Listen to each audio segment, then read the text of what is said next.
Om Muni Muni Maha Muniye Swaha. Om Muni Muni Maha Muniye Swaha. Om Muni Muni Maha Muniye Swaha. Om Muni Muni Maha Muniye Swaha. Om Muni Muni Maha Muniye Swaha. Om Muni Muni Maha Muniye Swaha. Om Muni Muni Maha Muniye Swaha. With folded hands, I beseech the Buddhas of all directions to shine the light of Dharma for all bewildered in misery's gloom. With folded hands, I beseech the Buddhas of all directions to shine the light of Dharma for all bewildered in misery's gloom. With folded hands, I beseech the Buddhas of all directions to shine the light of Dharma for all bewildered in misery's gloom. With folded hands, I beseech the Buddhas of all directions to shine the light of Dharma for all bewildered in misery's gloom. With folded hands, I beseech the Buddhas of all directions to shine the light of Dharma for all bewildered in misery's gloom. With folded hands, I beseech the Buddhas of all directions to shine the light of Dharma for all bewildered in misery's gloom. With folded hands. Once again, let us recollect the kindness of the Triple Jewels. And with a full gratitude in heart, let us all place our palms together to request Geshe to give teaching according to the well-wishes and capacities of the students. Geshe, kindly give us the teaching. Setting a proper motivation. 3 points to keep in mind. 1, refuge field. Number 2, bodhicitta. And number 3, the purpose of this practice. And for the refuge field, visualize Buddha Shakyamuni, His Holiness the Dalai Lama, and all the Buddhist Bodhisattvas, and all the great enlightened masters who are produced from these immensely the precious and sacred institutions, Dharma institutions, from the different traditions, from the Theravada tradition, from the Chinese tradition, from the Tibetan tradition, even from other places where Buddhism came to India directly, to these places, some places of, for example, Sri Lanka, and likewise in Vietnam, Korea, and so forth. And how do you visualize then that they are so loving, caring, and embracing? Also visualize your true grandparents and all your dear Mother Sentient, all your family members, including children, and all dear Mother Sentient beings. And how you visualize them, that you are there as the mother and all others are like children. And you shower on them so much love, affection, attention, and care, and embrace. And the purpose of this practice is to awaken a Buddha nature. And what we've learned, and what we're going to learn more, is that finally this Buddha nature, how to awaken it, is not through what is discordant factors or non-concomitant factors, but the factors which have the capacity to awaken the Buddha nature. And what is that factor? The factors include 2 aspects: liberating path and the ripening paths. And as for the liberating path, it's only the wisdom of emptiness, and which we're going to learn, and not only learn, we come to get conviction of this, and all other paths fall under ripening paths. Yet we need to inculcate both. So build a very strong generate very strong motivation, desire to realize emptiness as soon as possible for the benefit of yourself and for the benefit of demon sentient beings, alongside all the other the ripening factors, ripening paths to reinforce this wisdom, to become extremely vibrant and profound. So with this in mind, today I request Namsala, this is Namsala, to lead a prayer.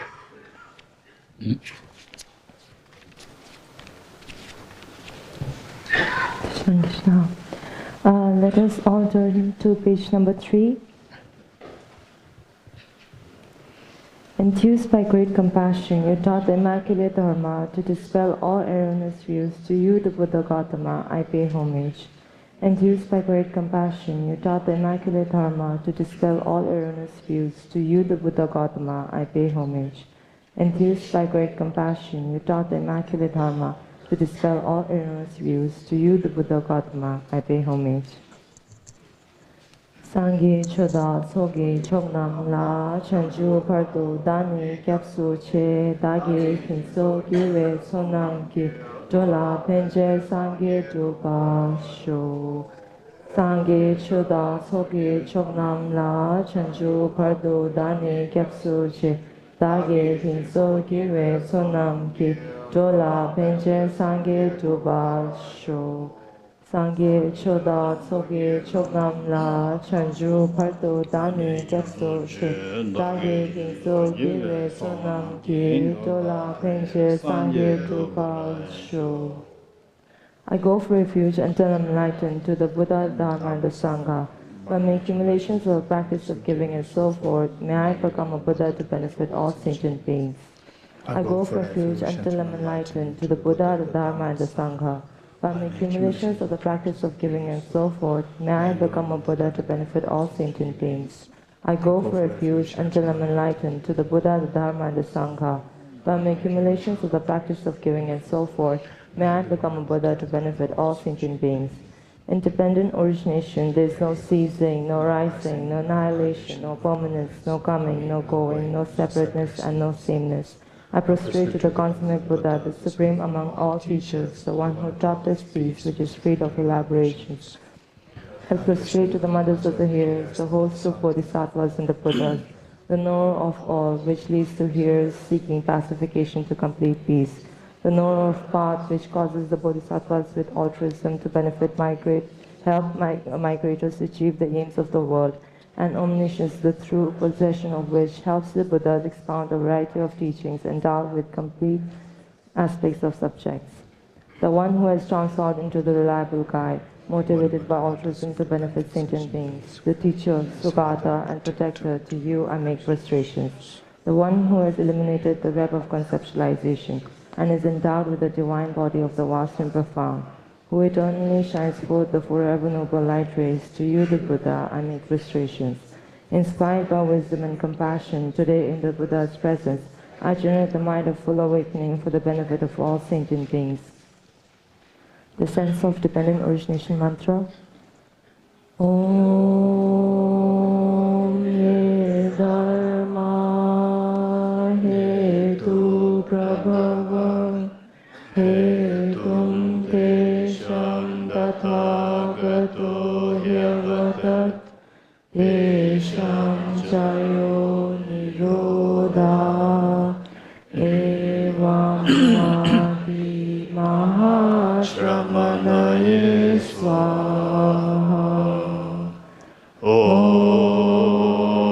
Ye Dharma Hetu Prabhava Hetum Tesham Tathagato Hyavatat Tesham Chayo Nirodha Evam Vadi Mahashramanaye Swaha. Om Ye Dharma Hetu Prabhava Hetum Tesham Tathagato Hyavatat Tesham Chayo Nirodha Nirodha Evam Vadi Mahashramanaye Swaha. Meaning of the dependent origination mantra. All phenomena arise from causes. The causes are taught by the Tathagata. Whatever the cessation of these causes is taught thus by the great seer. Profound, peaceful, elaboration-free, clear light and non-composite, such as the nectar-like dharma I have discovered. Finding no one to fathom this teaching, in silence I retire into the woods. Beyond utterance, thought and expression is the perfection of wisdom, which is unborn, unceased, and has the nature of space. It is the object of apprehension of self-realized wisdom. To you, the mother of the Buddhas of the 3 times, I pay obeisance. The 4 seals of Buddha's teaching. All composite things are impermanent. All impermanent things are the nature of suffering. All phenomena are the nature of emptiness and selflessness. Transcending sorrow is peace. The Guru is the Buddha, the Guru is the Dharma, likewise the Guru is the Sangha. The Guru is the source of everything wholesome. I go for refuge in the Guru. By the sound of the vibrant drum of Dharma, you liberate all beings of miseries. I beseech you to kindly remain and give teachings until the end of expanse of billions of eons. The Buddha does not wash the negativities of the being, nor does he remove their miseries with his hands. His spiritual realizations are not transferred to them. It is by teaching the truth of suchness that beings are liberated. Instructions on parting from the 4 attachments. If you are attached to this life, you are not a spiritual practitioner. If you are attached to samsara, you have no renunciation. If you are attached to your own self-interest, you have no bodhicitta. If there is grasping, you do not have the view. With folded hands, I beseech the Buddhas of all directions to shine the light of Dharma for all bewildered in mystery's gloom. Having generated the mind of supreme enlightenment, I invite all sentient beings as my guests. I will engage in the appealing deeds of excellence of enlightenment. May I become a Buddha for the benefit of all sentient beings. Please turn to page number 15. Praise to Shakyamuni Buddha, Gyuncha Sumpa. To the founder, the endowed, transcend and destroy, the Tathagata, the full destroy, the completely perfected, fully awakened being, for perfect in knowledge and good conduct, Sugata, know of the world, supreme guides of human beings to be tamed, teacher of gods and human beings, to you the fully and awakened one, the endowed, transcended, destroy, the glorious conqueror, the subduer from the Shakya clan, I prostrate, make offerings and go for refuge. When, O Supreme amongst humans, you were born on this earth, you paced out 7 strides, then said, I am supreme in this world. To you who were wise then I prostrate. With pure bodies formed supremely pure, wisdom ocean like a golden mountain, flame that blazes in the 3 worlds, winner of the best, Lord, to you I prostrate. With a supreme sign face like a spotless moon, color like gold, to you I prostrate. Dust free like you the 3 worlds are not, incomparable wise one, to you I prostrate. The Savior having great compassion, the Founder having all understanding, the field of merit with qualities like a vast ocean, to you the Tathagata I prostrate. The purity that frees one from attachment, the virtue that frees one from the lower realms, the one part, the sublime pure reality, to the Dharma that pacifies, I prostrate. Those who are liberated and also show the path to liberation, the holy few qualified with realization, who are endowed, devoted to the moral precepts, to you the Sangha I prostrate. I prostrate to the Buddha, the chief abideth. I prostrate to the Dharma, the protector. I prostrate to the Sangha, the supreme one. To all 3 I always prostrate with reverence. With extreme devotion do I always prostrate to all who are worthy of prostration, through surrendering my bodies, numbering particles that constitute all realms. Do not commit any non-virtuous actions, perform only perfect virtuous actions, subdue your mind thoroughly. This is the teaching of the Buddha. A star, a visual aberration, a flame of lamp, an illusion, a drop of dew or a bubble, a dream, a flash of lightning, a cloud, these conditioned things as such. Through these merits, may sentient beings attain the stage of omniscience, subdue the 4 faults, and be delivered from samsara's ocean, perturbed by the waves of aging, sickness, and death.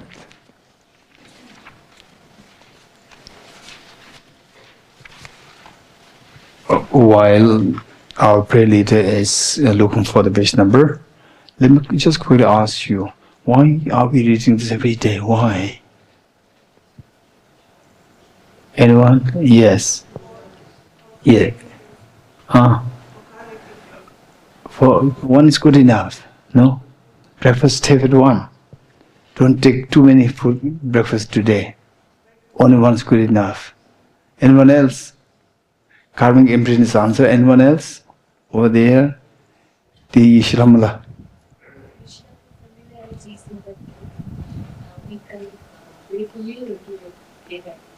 Mike. Oh, this is very important because this is the question which comes to many people who do not have this, the what it calls culture, tradition of reciting these things over and over again. These things happen, for example, like almost all the religious traditions, they have this practice. So what's the purpose, Ishramala? Be more familiar as we every day when we recite, we understand more what we will. 2 plus 3 equals 5. Every day you recite it, there's no new understanding. You agree? 2 plus 3 equals 5. 2 plus 3 equals 5. Today what you understand, tomorrow you recite it, you will not get new understanding. When we read every day when we recite. Mike. The mic's not working?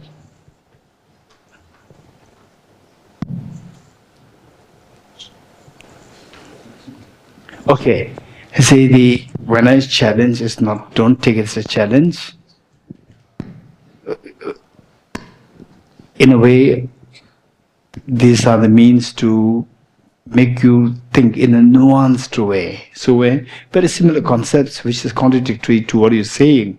What they're saying is perfect. What two of them said is perfect. So I deliberately bring things which are very similar. You have to make the distinction. You getting it? Okay, yes. Geshe, it's not only about repetition every day, but then when we read it, we understand it more, we understand the meaning of it, and then we reflect on it every day. Because generally when we just recite, we can recite anything. But everyday recitation makes us, oh, I'm reciting today again. What is it I'm reciting? So for this, my question is, 2 plus 3 equals 5. Today you said it, tomorrow you said it, there's nothing new coming to your mind. So what's the difference? Okay, this is Shayala.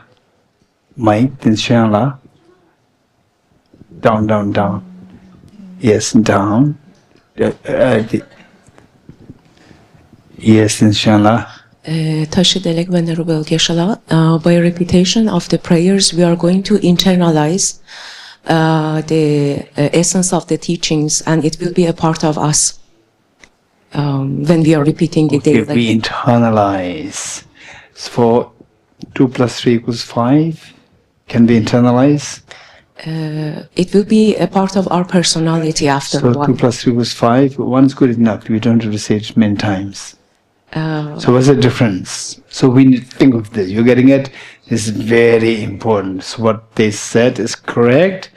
And just look at the difference between these two. 2 plus 3 equals 5. Versus reading these texts. What's the difference? You're getting it?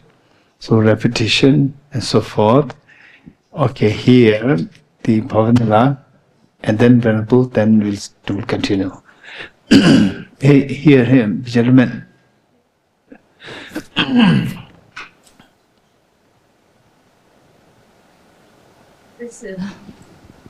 Yes. There's a difference, Geshe, between 2 plus 3 equals 5 and reading these verses.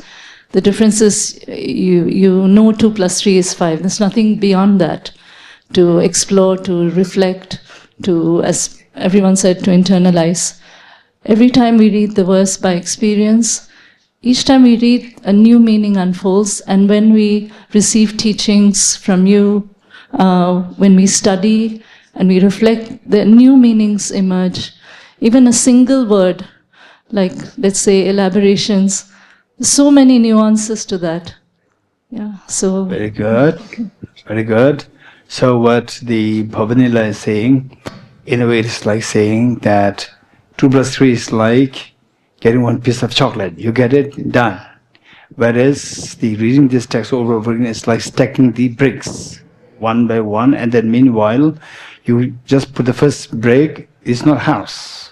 For the house, second brick, third brick, fourth brick, keep doing it. Then it builds up. So therefore, there are two things.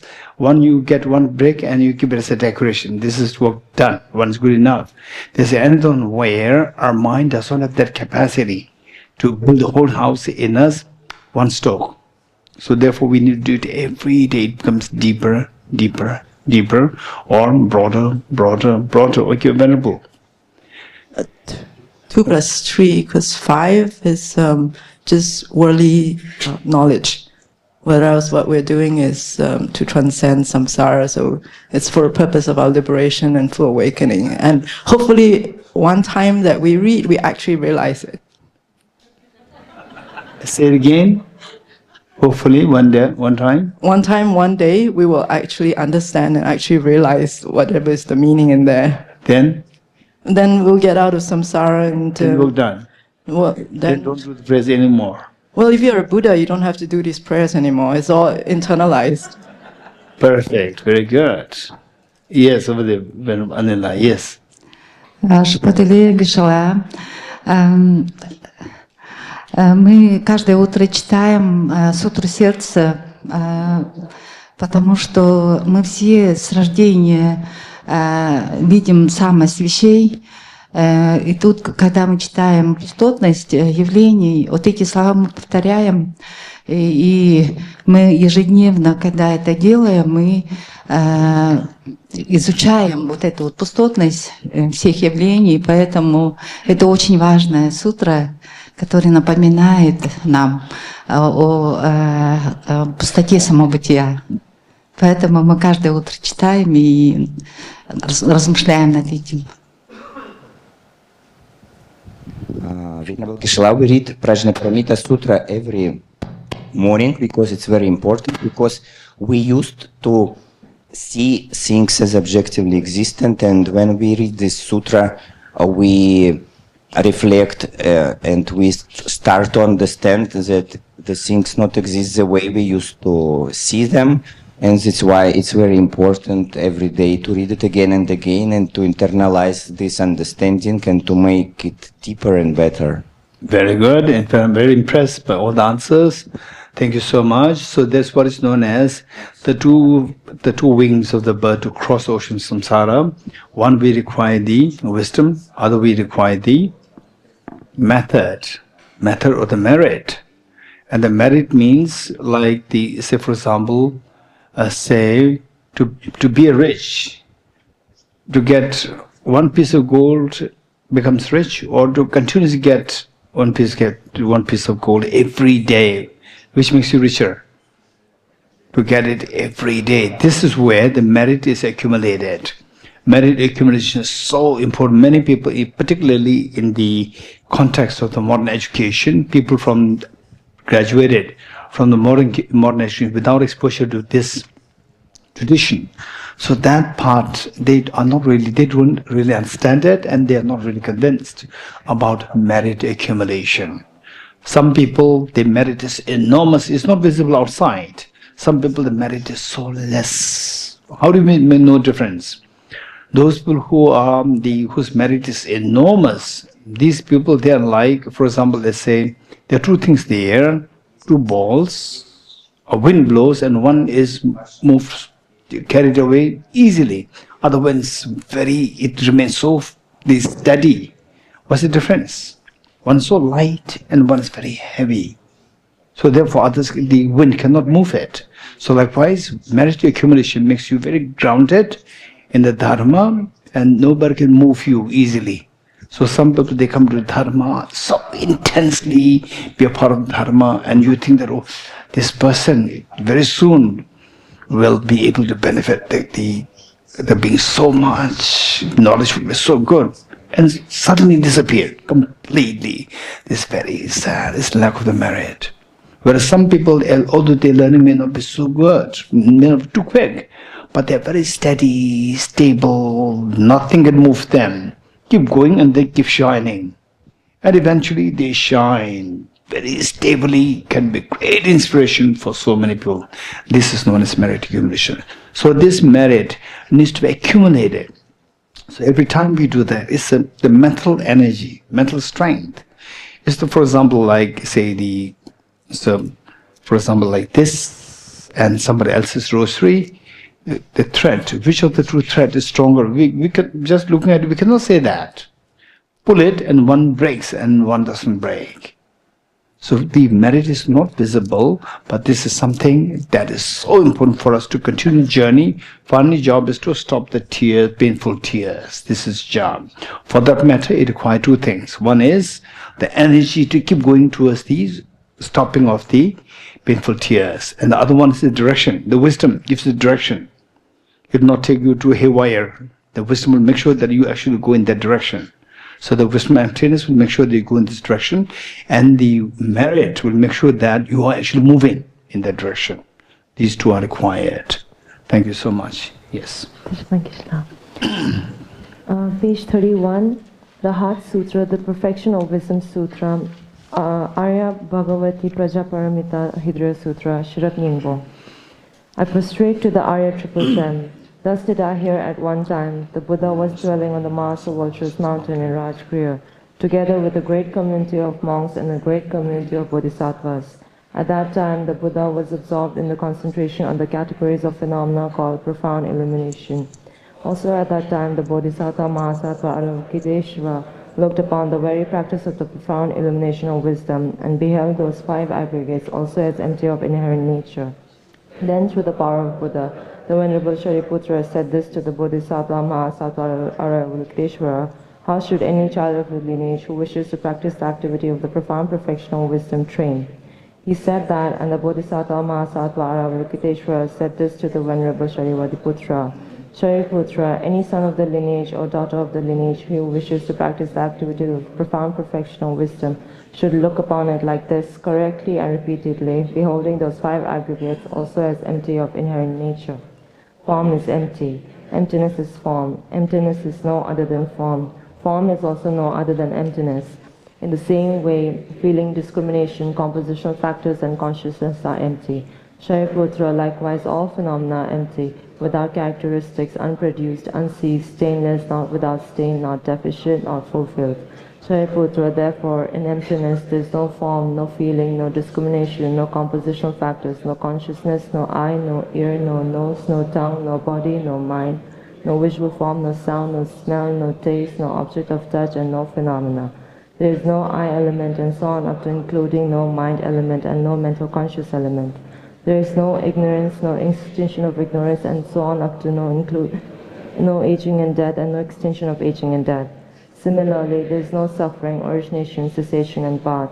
There is no exalted wisdom, no attainment, and also no non-attainment. Shariputra, therefore, because there is no attainment, Bodhisattva rely on, dwell in the perfection of wisdom, the mind without obscuration, and thus without fear. Having completely passed beyond error, they reach the end point of nirvana. All the Buddhas who dwell in the three times also manifestly, completely awaken to unsurpassable, perfect, complete enlightenment in reliance on the perfection of wisdom. Therefore, the mantra of the perfection of wisdom, the mantra of great knowledge, an unsurpassed mantra, the mantra equal to the unequal, the mantra that thoroughly pacifies all suffering should be known as truth, since it is not false. The mantra of the perfection of wisdom is declared: Tyatha Om Gate Gate Paragate Parasamgate Bodhi Swaha. Shariputra, the Bodhisattva Mahasattva should train in the profound perfection of wisdom like that. Then the Buddha arose from the concentration and commended the Bodhisattva Mahasattva Avalokiteshvara, saying, well said, son of the lineage, it is like that, it is like that. One should practice the profound perfection of wisdom, just as you have indicated. Even the Tathagatas rejoice. The Buddha having thus spoken, the Venerable Shariputra, the Bodhisattva Mahasattva Avalokiteshvara, those surrounding in the entirety, along with the worlds of gods, humans, asuras, and gandharvas, were overjoyed and highly praised as spoken by the Buddha. Then this completes the Arya Bhagavati Prajaparamita Hidra Sutra. Deyatha Om Gate Gate Paragate Parasamgate Bodhi Swaha. Om gate gate paragate parasam gate bodhiswa teatha om gate gate paragate parasam gate bodhiswa teatha om gate gate paragate parasam gate bodhiswa teatha om gate gate paragate parasam gate bodhiswa teatha om gate gate paragate parasam gate bodhiswa.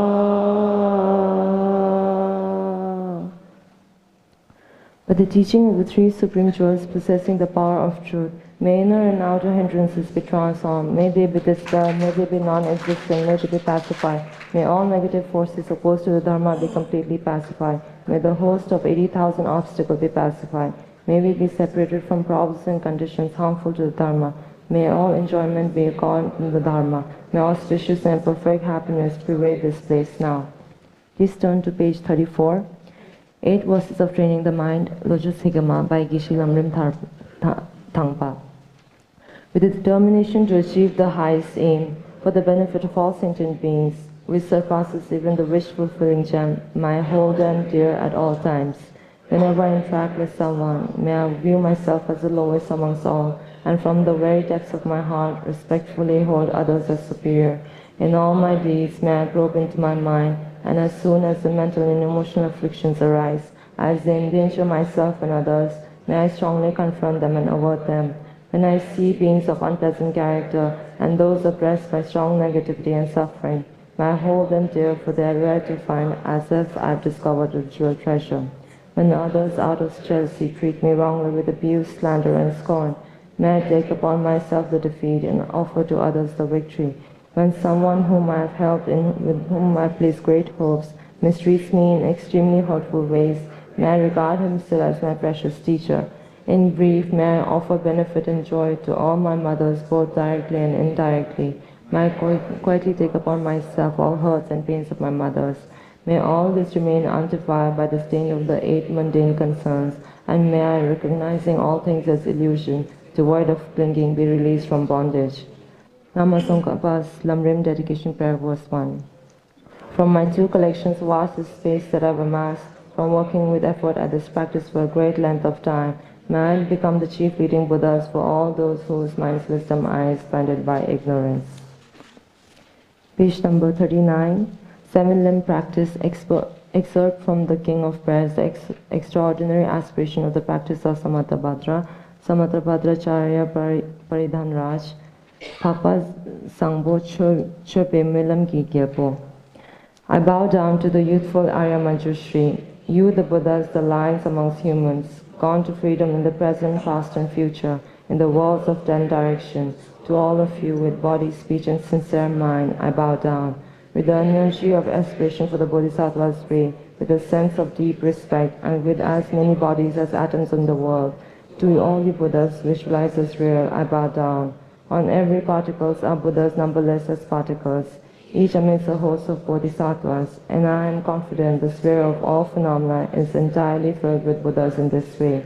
With infinite oceans of praise for you, and oceans of sound from the aspects of my voice, I sing the breathtaking excellence of the Buddhas and celebrate all of your Sugatas, beautiful flowers and regal gardens, sweet music, scented oils and parasols, sparkling light and sublime incense are offered to you, the victorious ones, the Buddhas.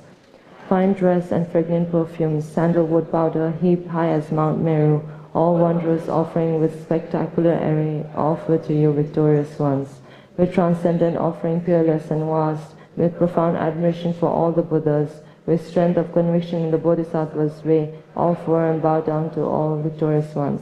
Every harmful actions I have done with my body, speech and mind, overwhelmed by attachment, anger and ignorance, all this I openly lay bare before you. I lift up my heart and rejoice in all the merit of the Buddhas and Bodhisattvas in 10 directions, of solitary realizers, hearers still training, and those beyond, and all of ordinary beings.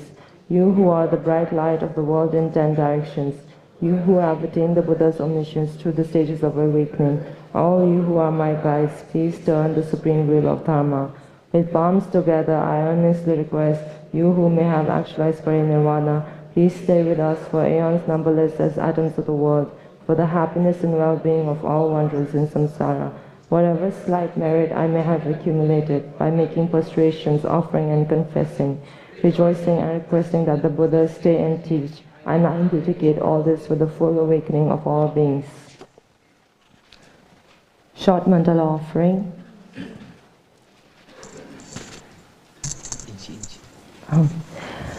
This ground, anointed with perfumes, strewn with flowers, adorned with Mount Meru, the 4 continents, the sun and the moon. Imagine this as the Buddha field and offer it. May all sentient beings enjoy this pure land.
The 4 dharmas of Venerable Gampopa.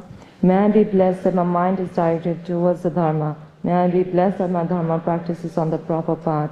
May I be blessed that the path is freed of flaws. May I be blessed that the flaws are seen in the light of exalted wisdom. The 4 dharmas of Venerable Bhikshu Mahasattva. Becoming utterly frustrated with the ignorance that grasps at true existence, please bless me to generate genuine renunciation, seeing all aspects of samsara as viciously repulsive.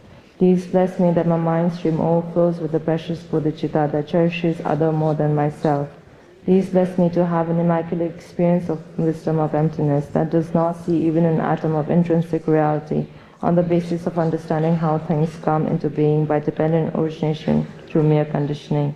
Please bless me that my mind stream overflows with the precious wisdom of the non-duality of bliss and emptiness. Idam Guru Radha Madalakam Naryakya. Page 44, The Foundation of All Good Qualities, Nidishigama by Lama Tsongkhapa.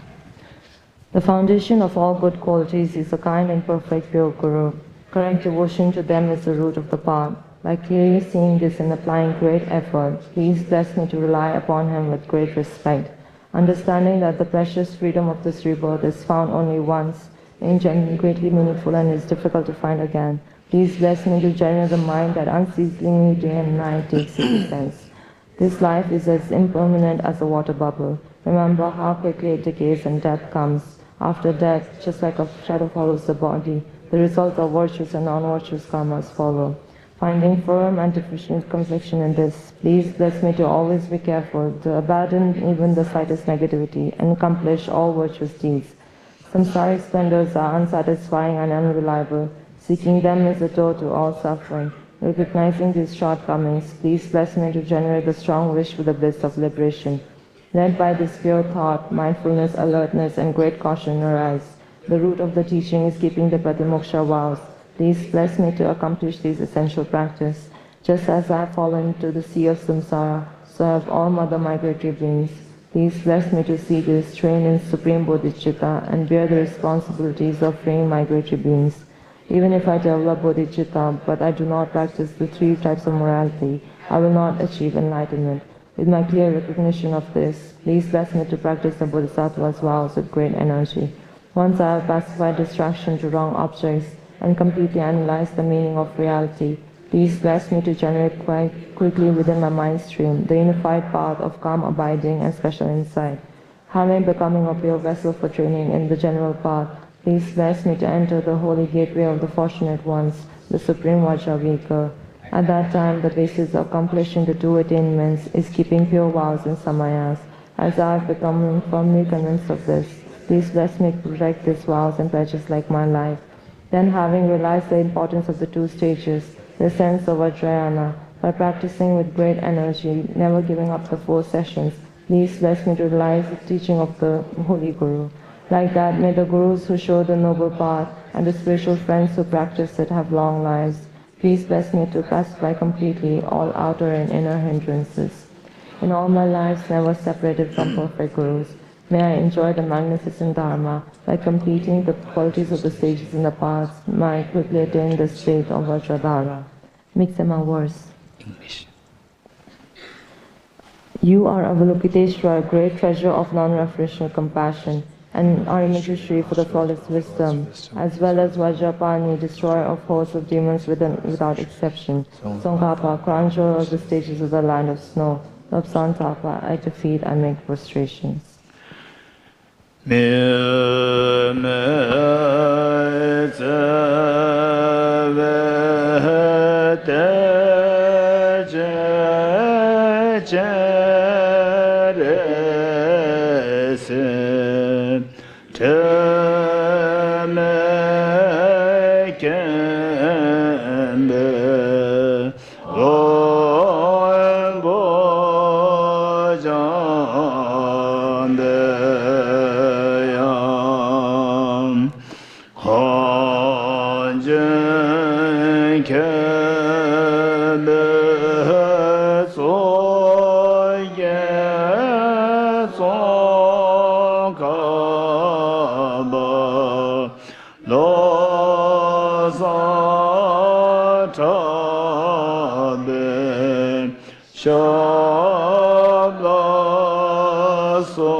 Shamla Somane.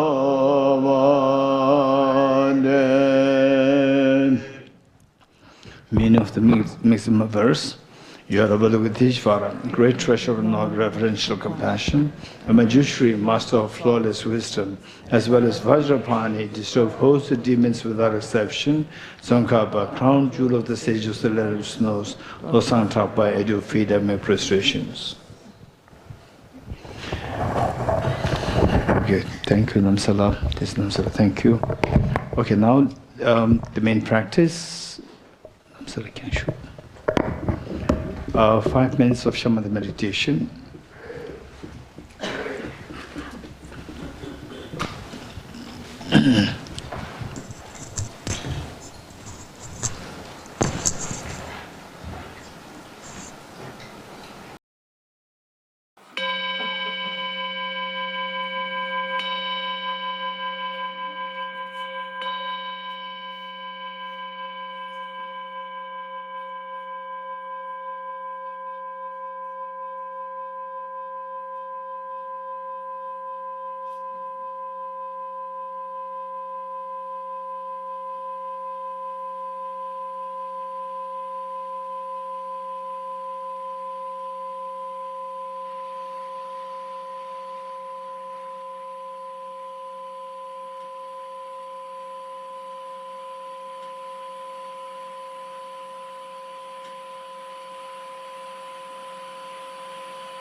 Okay, next. Renunciation based on the 4 seals. Today we'll do with the instructions, and tomorrow let's try to do without instructions to see how we can succeed. After all, that we should do this for our own well-being.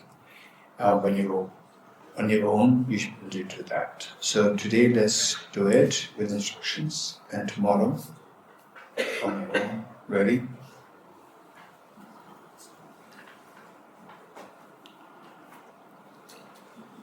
Invoke the blessings of all those bodhisattvas who succeeded in this practice of renunciation and now reached a very high level practice, bodhicitta, within bodhicitta, gade para, samgade bodhiso, part of the accumulation, part of the preparation, part of seeing, part of meditation, but part of meditation in 10 bhumis, and finally the state of Buddhahood, complete awakening of one's own potential, one's own hidden threshold, Buddha nature. Seeking their blessings and visualize your true parents and all your family members and your children and all their relationship mixed with you, allowing them, letting them also get the chance to practice this. The Buddha taught, you are the master of yourself. Who else is there to master? The one who tames in one's mind is wise and will be liberated. So each of them, even though you love them so much, they have to do their own purification, they have to do their own practice, they have to do their own, and put on their own the effort to awaken their Buddha nature. Renunciation. Renunciation is to renounce the miseries, not to renounce the happiness. To renounce the miseries means to learn how to renounce causes of miseries. And the causes of miseries, having karmas, afflictions, inner retention, finally self-grasping ignorance. And self-grasping ignorance, oftentimes complemented by self-cherishing, self-centered attitude, which we see others not oneself, or we see oneself as important by being oblivious to others, and the self-stains of the affliction of obscurations, constitution of karmic obscurations. So, knowing this is the mechanism of how miseries arise, knowing that at the root of the miseries lies the ignorance, particularly self-grasping ignorance, Buddha taught how to reach the end, to touch this, to eradicate this in a stepwise way, where the Buddha identified 4 levels of ignorance. Misconceiving ignorance, which misconceives impermanent phenomena as permanent, which misconceives miseries as happiness, which misconceives impureness as pure, and finally, which misconceives what is selfless nature as of selfhood. To exterminate these 4 levels of the ignorance, the Buddha taught the 4 seals, particularly the first 3 seals, and the 4th seal in the form of the resultant state as a result of the practice of the wisdom to realize the first 3 seals. First one, all composite is impermanent. All what is composed of material parts or directional parts, and which are composed of temporal parts in time, should necessarily be impermanent in nature. And impermanence is of 2 kinds: gross impermanence and subtle impermanence. Gross impermanence whose continuum, the impermanent phenomenon whose continuum terminates. For example, our youth, our well-being, the joy that we get out of coming together, celebration, birthday celebration, festivities, New Year, and so forth.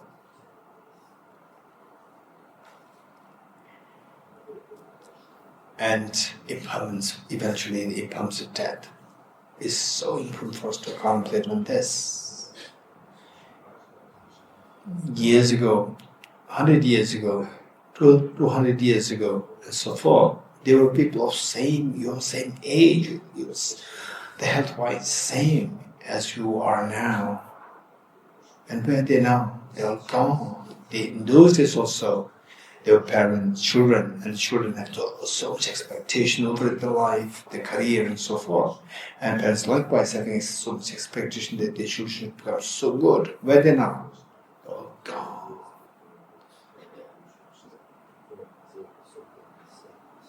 And the proof, look at the old castles, old forts, old fortresses, the tombs, the pyramids, the huge gigantic pyramids, the Taj Mahal and so forth. These are all the proof that once upon a time there was a king, queen, the pharaohs, the emperors and so forth, but they're all gone. They must be so powerful then. Some of them so cruel to subject thousands of people to miseries. Some so kind. But in this case, now time, impermanence has taken over that. All gone. It's not that they are unfortunate, we are very fortunate. No, it's a matter of time. The era of time, 200 years down the line in the future, is going to be a very different generation taking over this planet Earth. And 8 billion human beings who are alive today, they'll all be gone. And out of these 8 billion human beings, how many will be remembered? Only a few will be remembered. All of us. Your second generation, third generation, fourth generation, they will not even have clue that you existed. How many tell me? How many know the three generations ahead of you, 4 generations ahead of you, fifth generation? What are the names? What they look like? We have no clue.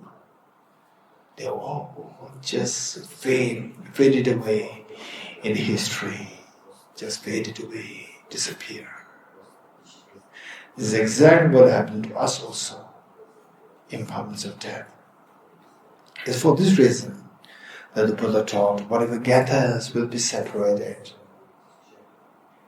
and whatever is accumulated gets exhausted, and the youth is followed by old age, good health is followed by sickness, and birth is followed by death. This is impermanence. Realizing this, contemplate is so important that this is what we need to contemplate. I need to contemplate, you need to contemplate. At times we may take 2, 3, 4, 5, 6, 1 week, 1 month to do retreat on this impermanence, accompanied by the realization of the miseries, 3 kinds of miseries. So this gross impermanence is possible only if there's a impermanence happening at a subtle level. Subtle version of the impermanence is the momentariness involved with all the composite phenomena, momentariness. What is meant by momentariness? The change that you've seen over the last 10 years, 20 years, 30 years, if you like myself, in your 50s, some of you in your 20s, some of you in 30s, so whatever age, so this state that you are now is not the overnight change. You take birth, the mother gives birth, and the next moment you change to this person who you are now. No, it took years. So change that you see now over the span of like 20 years, 30 years, 40 years, 50 years, 60 years, and so forth, is possible only if this change happens on a yearly basis, which in turn is possible if this change happens on the monthly basis, weekly basis, daily basis. You just try to go from the grosser to the subtler, and so don't just directly to the subtlest. Then the experience will not happen. Weekly basis, daily basis, hourly basis. Now the change of the hour, you keep looking at the clock, you will not see that. But You just keep distracted a little bit and then come back, you see 2 hours gone, 3 hours gone, you can see that. And the change that you see in hours, times have possible, the change happen. But the minute by minute basis, second by second basis, or second by second basis, you see the change? Yes. Tuck, tuck, tuck. This is how it works. It changes. I can see that. Now, the change that you see within span 1 second is possible. Only if there's a change happen only. 1 second split in 1,000 milliseconds is so fast. We must. You have the mobile. Each one of us has a mobile. Press the timer. Press the stopwatch. How the digits move. Just check. This is how our body is moving. This is how the world is moving. This is how your parents are moving. This is how your children are moving. This is how all the beautiful places here, they're moving. So fast.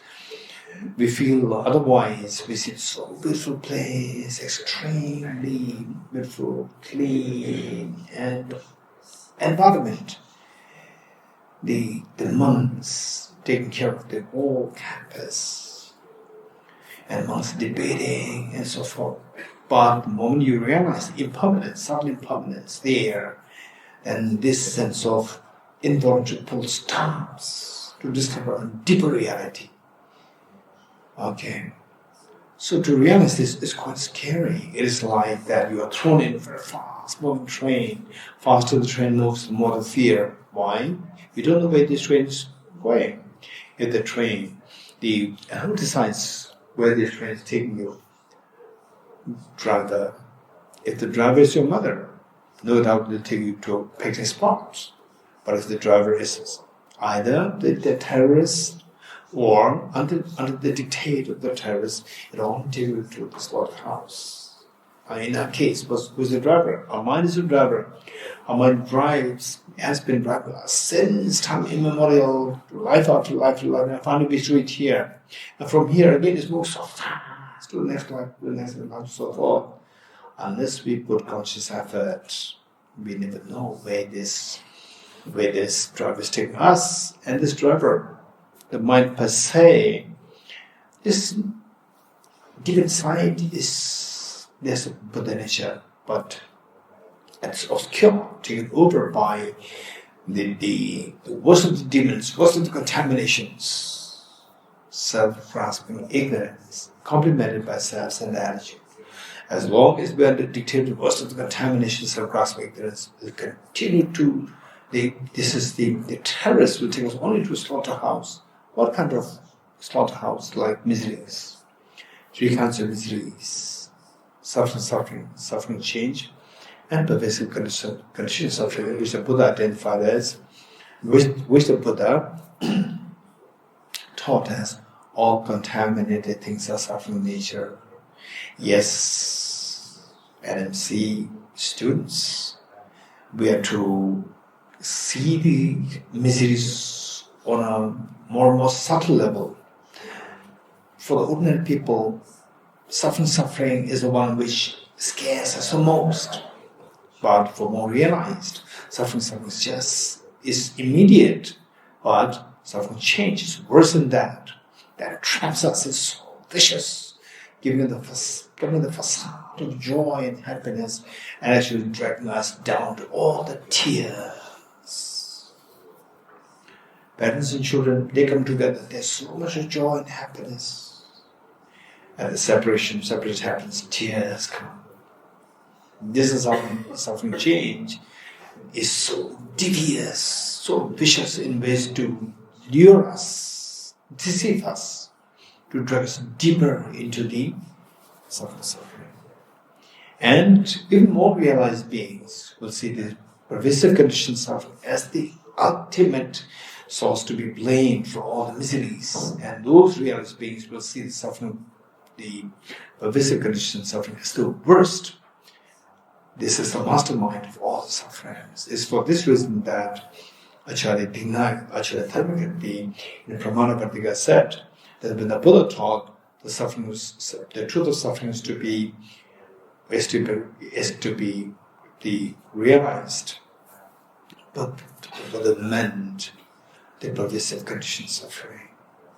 So, for us, for the time being, even the suffering is good enough. One moment of such a suffering is good enough for us to feel the fear and the pain of samsara. Loss of near and dear ones is good enough to nullify all the past experiences, misery, sadness, bewilderment, anguish, tears. Yes, I understand that. When will these tears stop? They will never stop on their own unless we put concerted effort.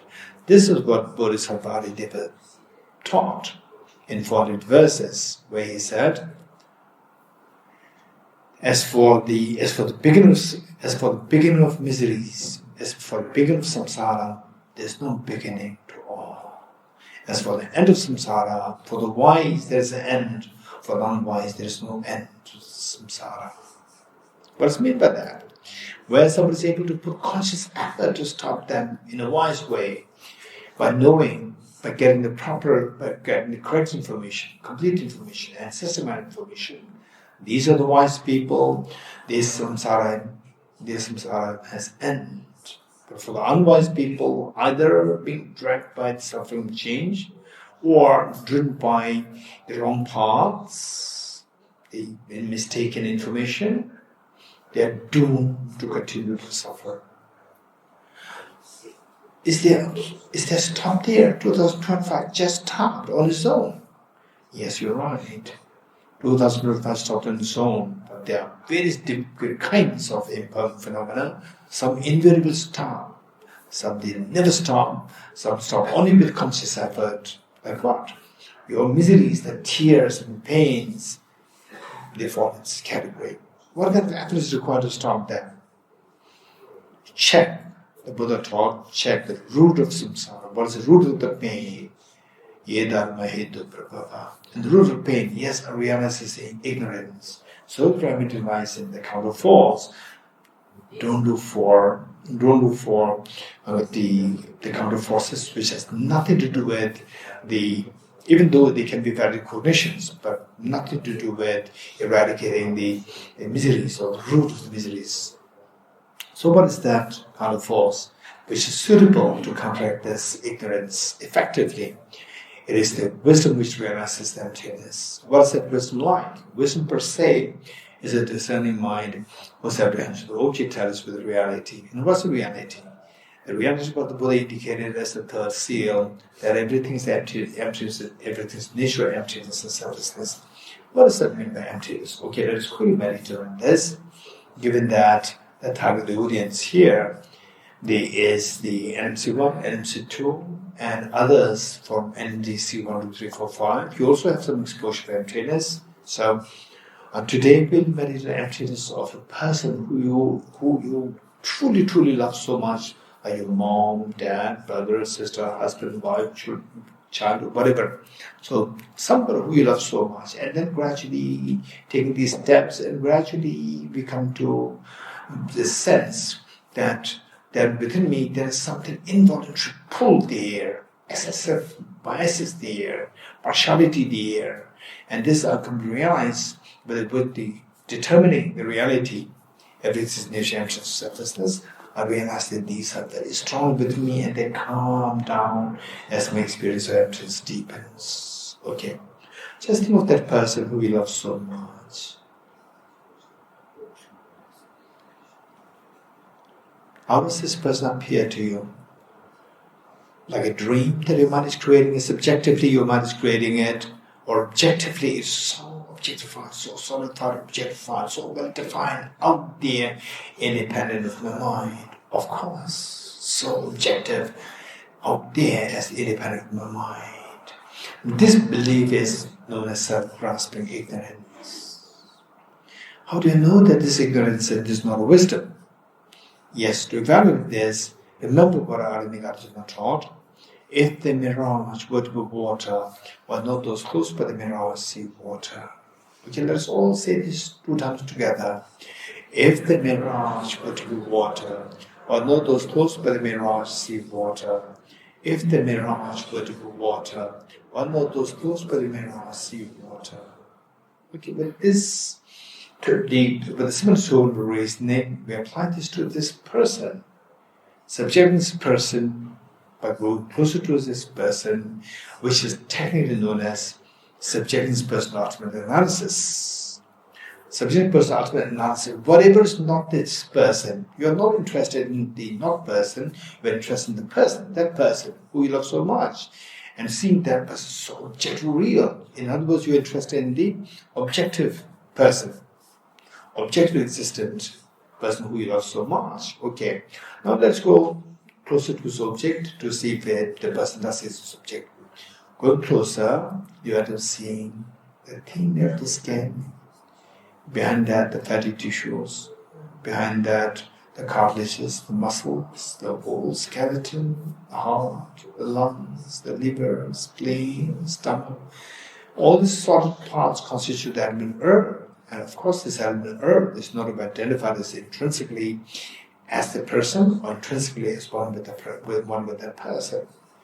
Next element, water. 4 liters of blood pumped in and out by the heart to different parts of the body. That is the element of water. Element of fire, 2,600 joules of energy, simply put. The body heat.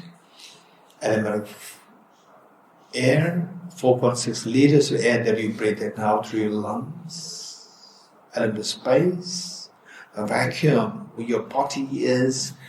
The major part of your body is just vacuum. If you don't believe in this, the body is made of atoms, and the space occupied between the nucleus and the electrons is so vast in comparison with the space occupied by these tiny elementary particles, electrons, protons, neutrons. Yes, but I'm not a vacuum. I'm a solid person. I'm not vacuum. I'm not space because I'm not vacuum. Yes, so therefore even the space, element of space also not me. Element of consciousness. I'm a male, I'm a non-male, I'm a female, I'm a non-female. So gender is posited purely based on the body, and the mind does not the gender. So therefore, even that is not the self. And also people can see me, people can see my mind.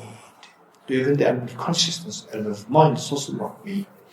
Okay, now tell me, what do you see? You have become too close to the subject, to this person. Where is this person? I just see 6 elements. And tell me, which of 6 elements is that person as intrinsically as one with this person? None. If none, remove them to see if the person exists as intrinsically, objectively as different from these 6 elements. Remove 6 elements, what's there? Nothing is left there. Now tell me, from the object, what is there as this person who is so loving, who you love so much? Where is this person? To my amazement, to my surprise, I discovered that this person is empty on that level. On the object level, the person's empty. Objective level, the person's empty. Stay in this experience for a while. It doesn't mean that person is non-existent. Person exists or not exists is decided by the conventional analysis. But what is being realized here is the person empty of object reality. That is discovered. The person does exist. That is decided by the conventional analysis. To check it, switch from ultimate analysis to conventional analysis. Again, that person comes back. Yes, this is the conventional analysis. It appears to conventional analysis. From the object, is 100% empty. From to subject, it appears. So that it's just a mere appearance to the subjective mind, the mere subjective imputation. Therefore, it's illusion-like. So with this recognition, let's go back to ultimate analysis to see where this person is objectively. We discover that it's empty, objectively empty. Stay in this experience for a while. Wow, that's amazing. It can be very cursory, very gross understanding. It doesn't matter. Even that is so precious.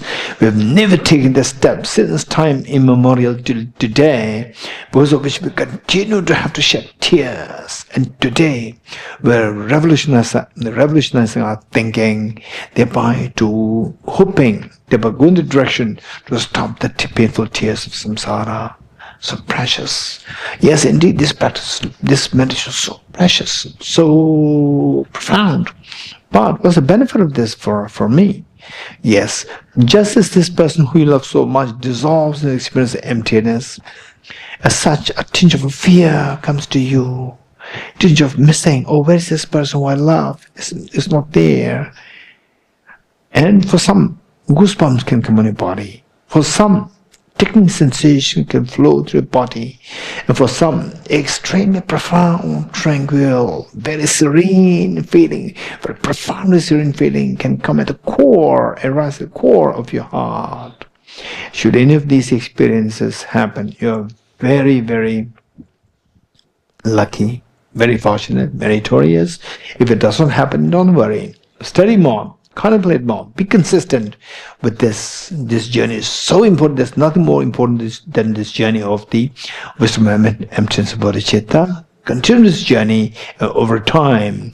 Time will testify the efficacy of your practice. And eventually you come to experience this and you realize that I'm so lucky to have encountered with the Buddha's teachings, the Narendra tradition, and His Holiness is the presence.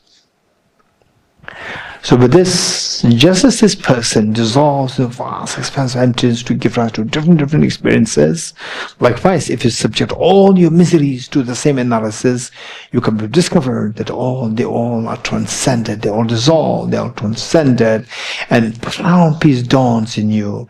This is a fruit. This is the result of your practice of wisdom and emptiness, which the Buddha indicated as the third, fourth seal. Transcending sorrow is absolute peace. Now, still in this experience of emptiness, where all your sorrows are transcended and the peace dawns in you, profound peace dawns in your stillness experience. That is the experience of the similitude of nirvana and similitude of Buddhahood. Now generate very strong aspiration. May I forever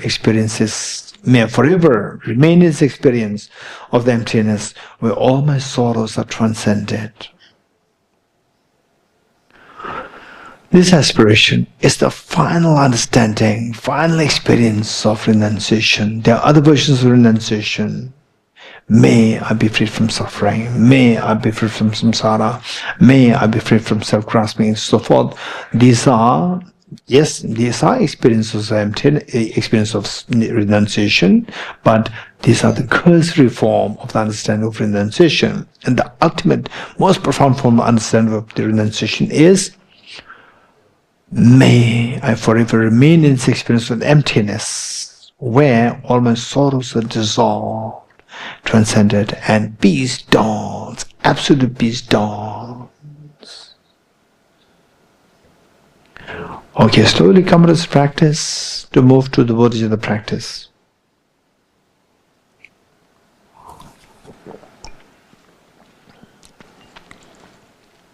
Okay, next, bodhicitta. And bodhicitta practice will do based on the four immeasurables. And today we will do the first two immeasurables. Today we'll do the first two immeasurables. Okay, bodhicitta is another experience which we have never experienced before. And if you do experience this, and oftentimes people say that, oh, this person's so kind, this person sacrifices a lot for others. Actually, as His Holiness the Dalai always informs us, advises us, this is the wisest thing to do, to practice this skillful compassion for others as vast as possible. This is the wisest, it's not a sacrifice, this is a smart move to get the maximum for yourself. while doing the maximum for others. This amazing practice, so smart, so skillful. So, for that matter, given that we have never experienced that, we have always been driven by selfishness. Now we are going to revolutionize that thinking. To get the maximum for yourself, the selfishness has been always coming, as though like that is one which procures all these happiness for you. But what's the outcome? We have been shedding tears all the time. Tears means you don't get what you want. We get only what you don't want. This is tears. This is the outcome of this selfishness. Now to realize this reality and to look for an alternative way, that is, instead of cherishing the self, and of course, great teachers, the many teachers who say the self-cherishing, there's nothing wrong. Yes, self-cherishing, you are very precious. You are very precious. If this is what you mean by self-cherishing, I should cherish yourself. There's nothing wrong in this. When does it go wrong? It can go wrong in two ways. The gross one is, I am more important than you. This self-cherishing is a very gross one. This, even the Shravakas and Pradik Buddhas, most likely they would not really encourage. Then what is a subtler version of self-cherishing, which is not advisable to hold on to, is the cherishing, sense of cherishing, which cherishes the self by being oblivious to others. This is very different from sense of cherishing the self at the cost of others' well-being, which means I am more important than you, so therefore I will do everything for myself at the cost of your well-being. This is a very gross self-centered attitude. So, with this mind, they seek the blessings of all the Buddhas and Bodhisattvas, that I be able to discard this self-cherishing, the two levels of self-cherishing, which the Bodhisattvas deliberately carried off. One, the gross one, which cherishes oneself more than others, and the other which cherishes this self by being oblivious to others. And as we do that, then your joy and ease expands to infinity. This is exactly what the selfish people, they want. But they never get this, because they always resort to the wrong path.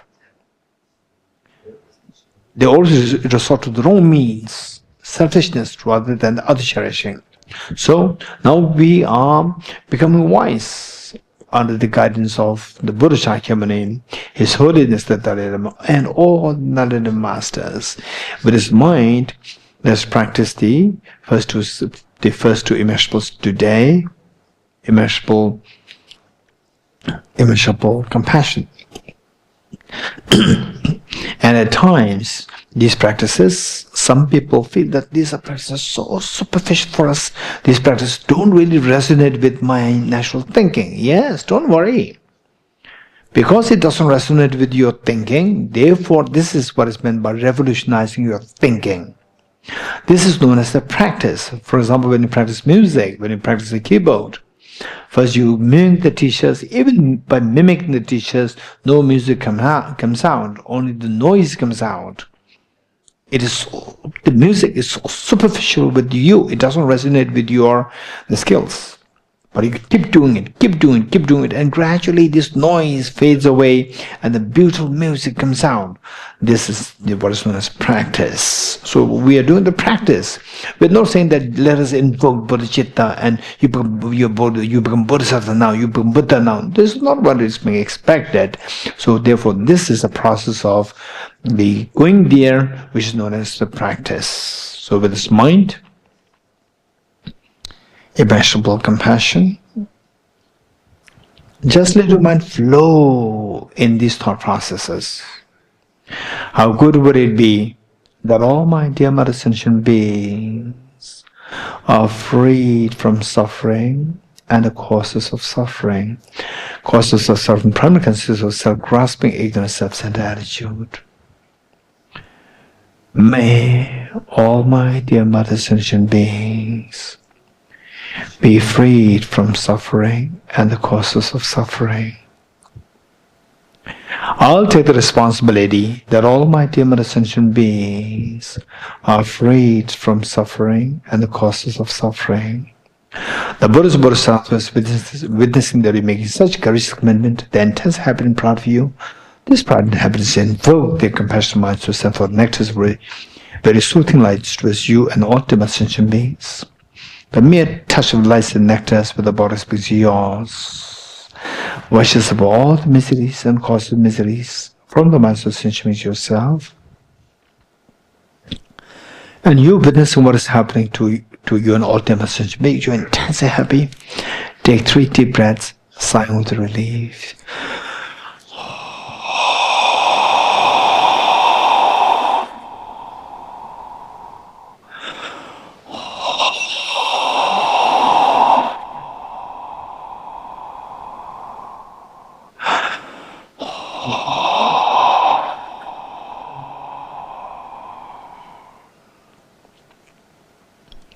Next, immeasurable loving kindness.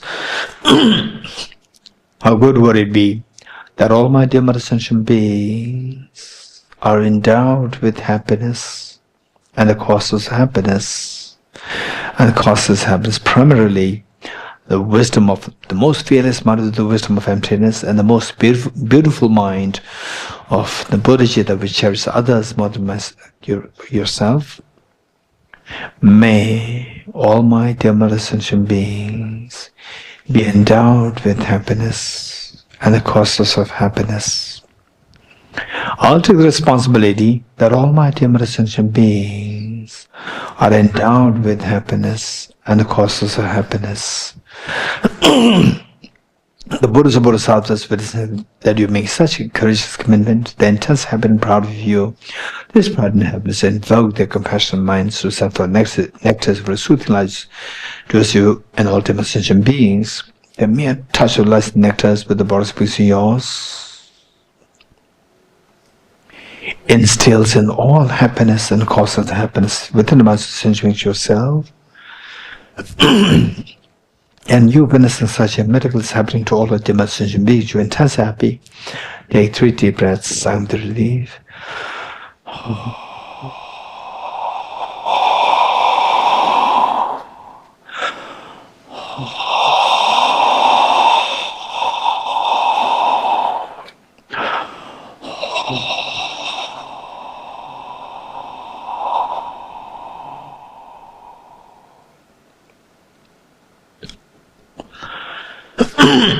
Underscoring all the 4 immeasurables is unconditional love. Imagine that you just about this experience of the unconditional love that you feel now for all dear sentient beings.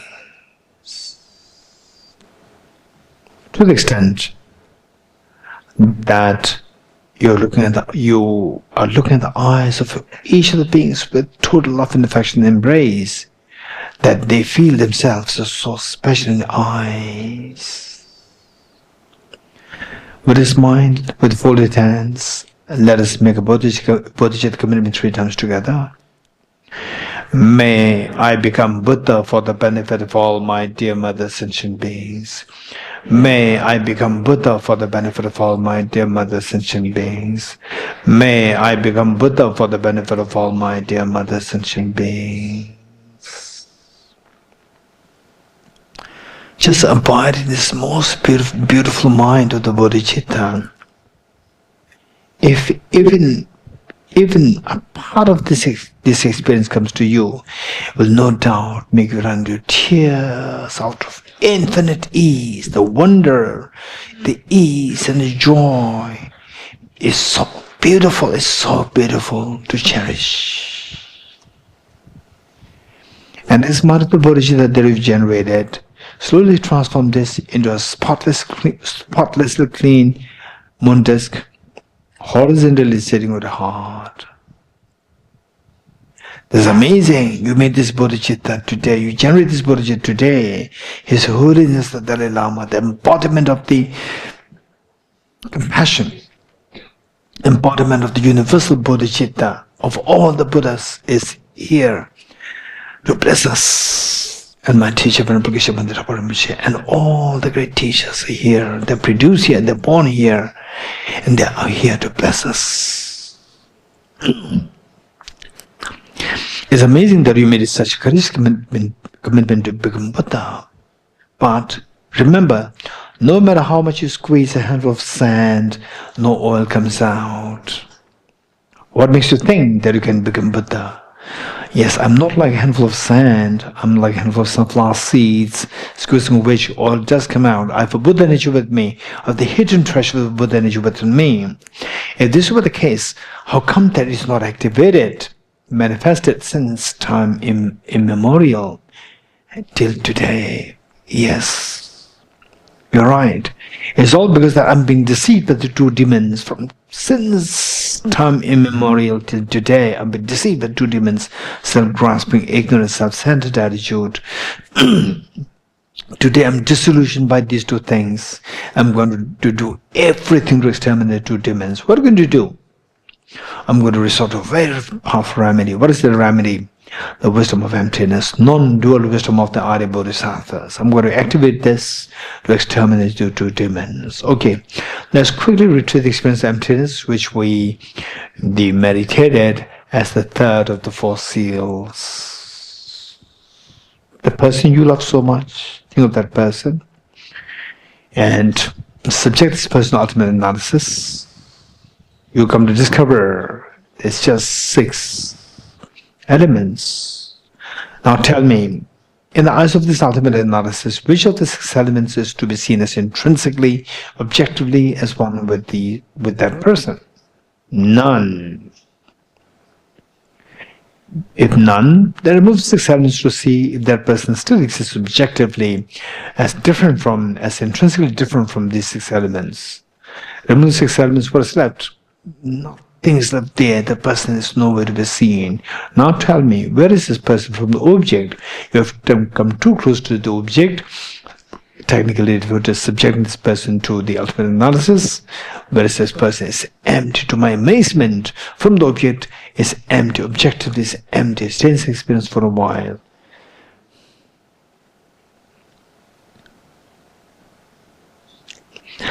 Slowly transform the most fearless mind of the wisdom of emptiness into a spotlessly clean, thumb-sized white vajra, 5-spoked white vajra, vertically sitting on the moon takes your heart.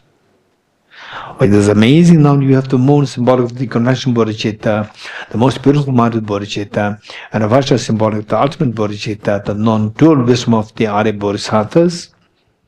You are so meritorious. These two will guarantee that all the mental defilements, both afflictive and cognitive obscurations, will be eradicated, and your Buddha energy inside will manifest as truest form, which expands to infinity, making you feel the infinite ease, and that no fear, nothing can disturb you, or the tears stop for yourself, and you become the omnipotent, where you can benefit all the beings, omnipresent, omniscient, and with unconditional love, universal compassion towards all the beings. Wow, that's amazing. Remember, but don't forget your parents, don't forget your family members, don't forget all the dear sentient beings. They are suffering so much. Yes, I know that. Invoke very strong compassion to all the beings. And this compassion in turn invokes your Vajra moon to multiply infinite number of times. Share one side of the Vajra moon with your mother at her heart, one side with your father at his heart, one side with each one of your family members, including your children, one with each of the beings in this world, one with each of the beings, the beings, the trillions of creatures in the oceans. One with each of the beings, the trillions of beings, the creatures in the wilderness, in the forest, in the planet Earth, in the Milky Way galaxy, and in the entire universe. Now everyone, all the sentient beings, has a share of the Vajra moon from you. Yes, also let us not forget that Buddha's Bodhisattvas, they're watching us. Why not we request the Bodhisattvas to be the witness and the guests of our taking the aspiration Bodhisattva vow, ceremony of taking the aspiration vow. As a gesture making a request to all the Bodhisattvas, let's slowly stand up to make 3 prostrations along with all the sentient beings to all the Bodhisattvas.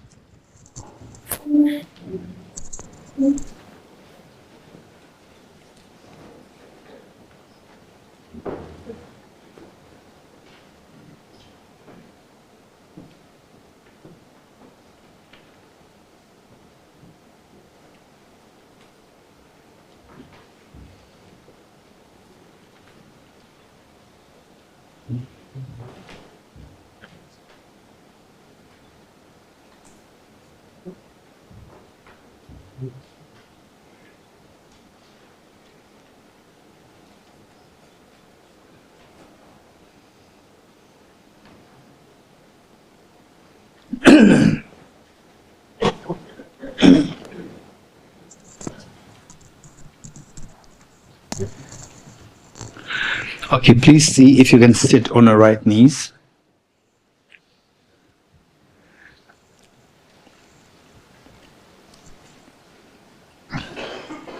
Please see if you can sit on your right knees. And those who have knee problem, don't worry, just sit in a chair or whatever position is more comfortable for you.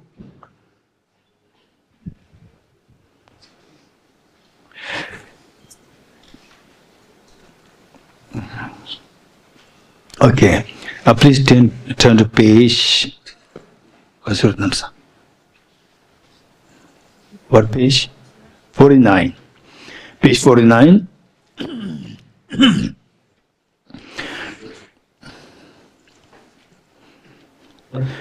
Okay.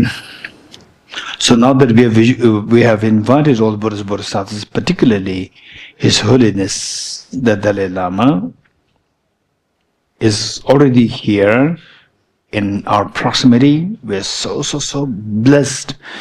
His Holiness the Dalai Lama, Buddha Shakyamuni, Lama Tsongkhapa, Guru Padmasambhava, Sajin Khungwe Nyingpo, and all the host of the Sakya Masters, and the great these saints, Saraha, the Master Tilupa, Master Naropa, Master Marba, Chizumila, Chizutapalache, and all the Kagyu teachers, and all the great masters who embody compassion and wisdom.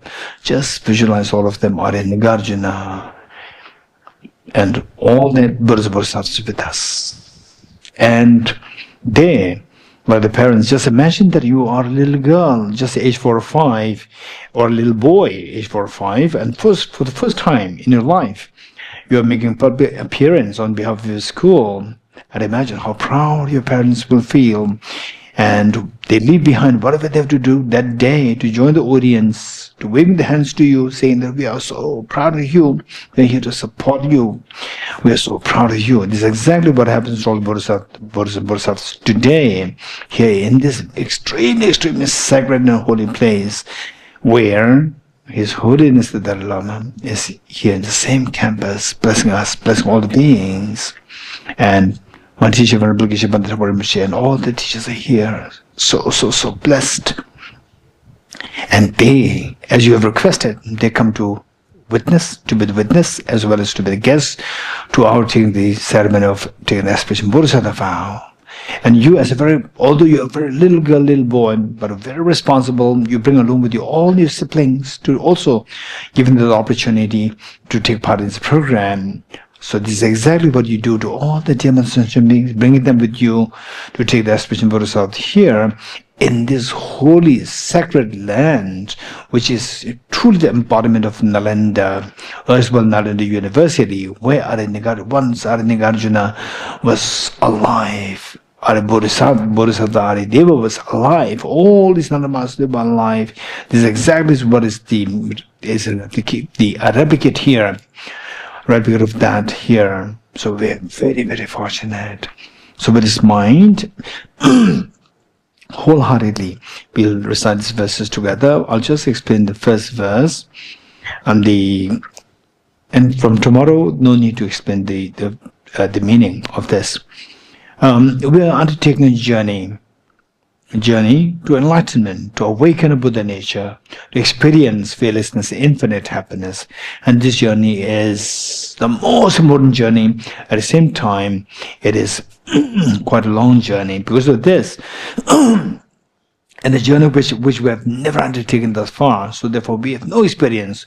We require an incredible great support, the support, a guide, and best of the guide and the support are the Triple Gem. So the first line says, I go for refuge to the Triple Gem. And this journey involves the road. If the road is blocked by the fallen trees, the boulders and so forth, again you cannot enter the journey. This road is none other than your own mind. This mind, if that is blocked by the very heavy negativities, negative karmas, the deeply rooted ignorance and so forth, again we cannot enter the journey. So this road of the mind must be cleared of these negativities. So the second line says, I confess the negativities individually. And the road is clear now. You have a great guide, road is clear, but if the car doesn't have fuel, again you cannot do anything. This car is none other than your own mind, and this mind requires the fuel of the virtues. And the best way by which to accumulate so much virtue within a short amount of time is by rejoicing in the virtues of others instead of the holding grudge or the being jealous and so forth. Rejoice in the virtue of others. So third line says, I rejoice in the virtues of all the beings. Okay, now the road is clear, the car is enough fuel. What kind of journey I'm going to undertake? The fourth line says, I hold the precious Buddhahood in my heart. I'm going to undertake the journey of the enlightenment, Buddhahood. Okay, with this mind, imagine that you're doing this practice and all beings are joining you as you have inspired, and all the Buddhas, Bodhisattvas, as you have requested, they are here to be the witness and guest. Okay. I go for refuge to the Triple Gem. I confess the negativities individually. I rejoice in the virtues of all the beings. I hold the precious Buddhahood in my heart. I go for refuge and am enlightened to the Buddha, the Dhamma, the Supreme Sangha. I generate the Mother Bodhicitta to resolutely accomplish the aims of others, myself. Having generated the Mother Supreme Enlightenment, and that all sentient beings to be my guest, and shall engage in the delightful and excellent practice of full enlightenment, may I become Buddha even for all sentient beings. I go for refuge to the Triple Gem. I confess the negativities individually. I rejoice in virtues of all the beings. I hold the precious Buddha in my heart. I go for refuge and am enlightened to the Buddha, the Dhamma, the Supreme Sangha. I generate the Mother Bodhicitta to resolutely accomplish the aims of others, myself. Having generated the Mother Supreme Enlightenment, and that all sentient beings to be my guest, and shall engage in a delightful and excellent practice of full enlightenment, may I become Buddha even for all sentient beings. I go for refuge to the Triple Gem. I confess the negativities individually. I rejoice in the virtues of all the beings. I hold the precious Buddha in my heart. I go for refuge and am enlightened to the Buddha, the Dhamma, the Supreme Sangha. I generate the Mother Bodhicitta to resolutely accomplish the aims of others, myself. Having generated the Mother Supreme Enlightenment, and that all sentient beings to be my guests, and shall engage in the delightful and excellent practice of full enlightenment, may I become Buddha for all sentient beings. The next two verses, I'm going to quickly explain this. Invoking Buddhas, we begin by invoking Buddhas and Bodhisattvas to be here to you.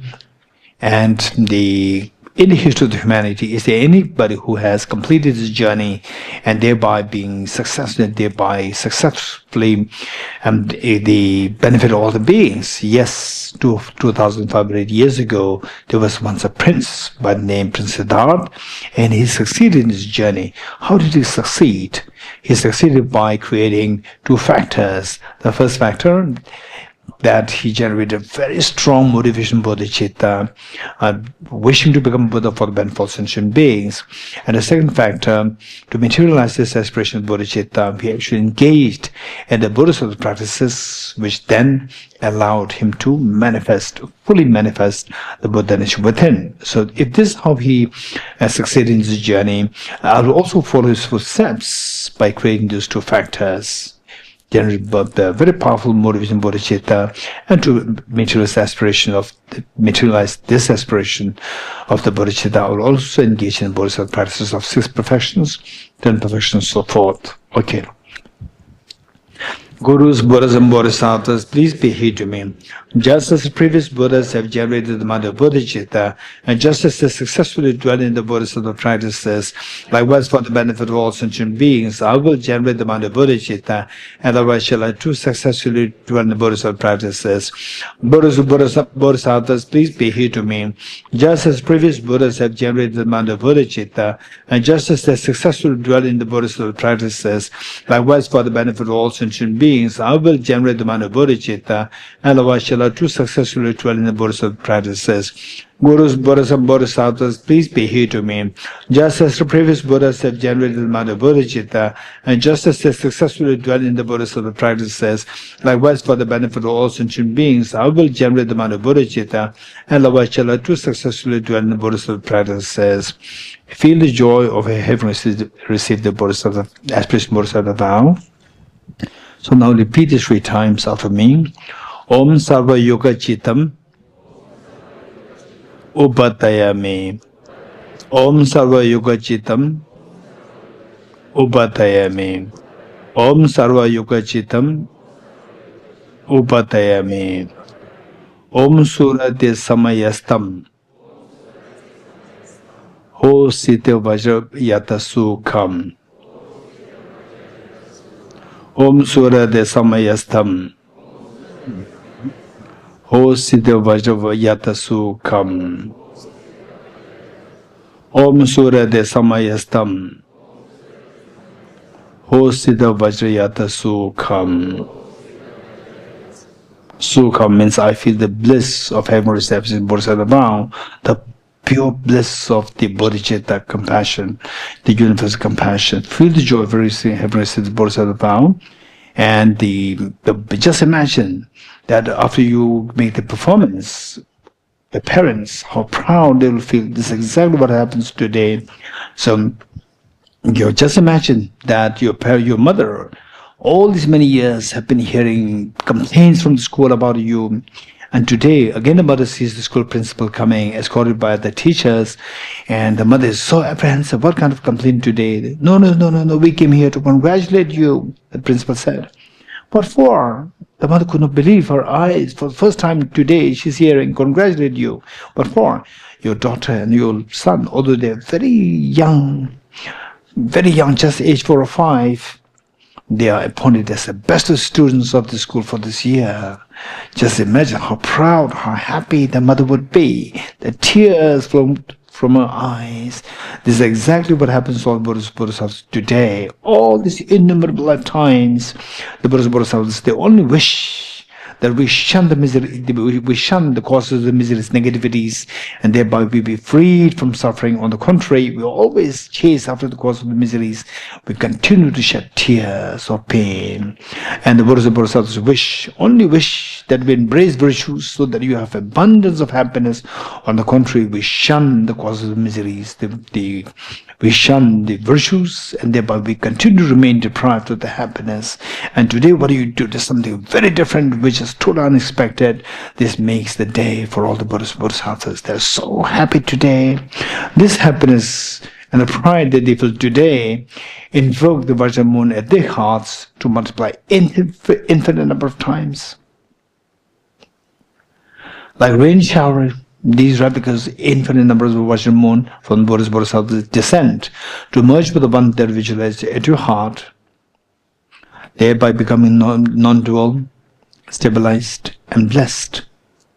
Likewise, in infinite number of Vajra moon from the Bodhisattvas, they descend to merge with the one that visualizes the heart of your mother, and the heart of your father, and how each of the beings, your children, each of the beings here in India, in the oceans, in the wilderness, in the Milky Way galaxy, and the entire universe, thereby become non-dual, stabilized, and blessed. All the Vajra moon that you have shared with all beings, they're being blessed by all the Bodhisattvas. This is amazing. This is to be celebrated.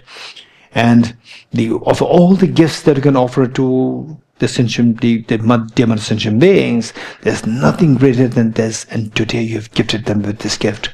and of all the offerings that you can make to Buddhas, Bodhisattvas, the Buddha made it very clear that one moment of genuine compassion far excels the gifts of the whole universe filled with gems, diamonds, gold, silver, and so forth, and offered to Buddhas, Bodhisattvas. If this were the case, what you mentioned of our having taken the aspiration Bodhisattva today, so today you made the greatest offerings to the Buddhas, Bodhisattvas. And for your life, there's nothing greater a meaning than this. You have extracted such a meaning, you have given such meaning to life, and all these three wonders are happening because of the blessings of all the Buddhas and Bodhisattvas, particularly particularly Buddha Shakyamuni and His Holiness the Dalai, who is with us in the campus to bless us, and my teacher Venerable Geshe Rinpoche, and all the great teachers here. So we're so fortunate. So as a gesture of thanking all the Buddhas Bodhisattvas for this kindness, that slowly stand to make three prostrations all Buddhas Bodhisattvas, along with all their messages.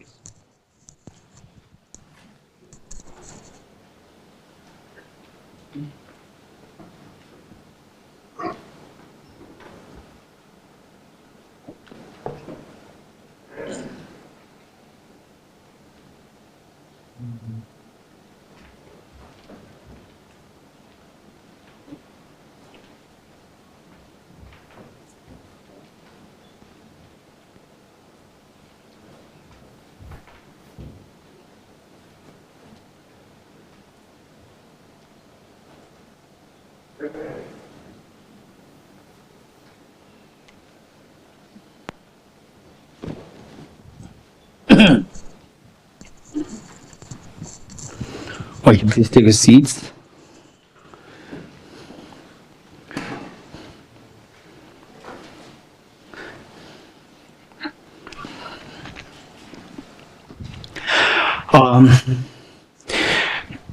We have been taking the aspiration Bodhisattva group in the retreats since many years. Today is something very special, that in this place where the real, the source from which bodhicitta, wisdom, emptiness, they are being produced on a large scale. This is very special, and His Holiness the Dalai is here to bless us. And my teacher Venerable Geshe is here with us. We are very, very blessed. So with this mind, we are very fortunate. But what about next life? Will we meet with these teachings, the practices? Not sure. So how to make things happen, that the journey should not be broken. This journey should be continuous. And there should be consistency in this journey, so that eventually we can expect to reach the level whereby the Buddhanism is awakened fully, and you experience fearlessness, infinite happiness. So how to make sure that this journey is in this life we can pretty be sure that I can keep up with this practice till I die. But what of next life? So that is not in our hands. So what do you do? Is that we need to think of two things. One is that, and the next life, first of all, to meet with this Dharma, to meet with this practice of Bodhicitta. Just imagine 8 billion human beings. Forget about all the trillions and trillions and trillions of infinite beings. Just even the human beings on this planet, tiny planet Earth. 8 billion human beings, how many get the chance to practice bodhicitta? How many heard about bodhicitta? How many heard about the wisdom emptiness? And those who heard, did they really practice? Do they really practice? This question is so less than number. It doesn't mean that we should be feeling proud. No, we should be feeling compassionate towards them, that they don't get the chance to practice. First of all, they don't get the chance to meet with this teaching. And those who meet, they don't get a chance to practice it. So, we need to think of two things. One, to meet with this Dharma in the future lifetimes. Number two, that we take it seriously. For example, the Tibetans, generally speaking Chinese, Japanese, so forth, Sri Lankan and so forth, we see that we're born and all met with this teaching. But how many are seriously engaging with this practice? So less in number, so less.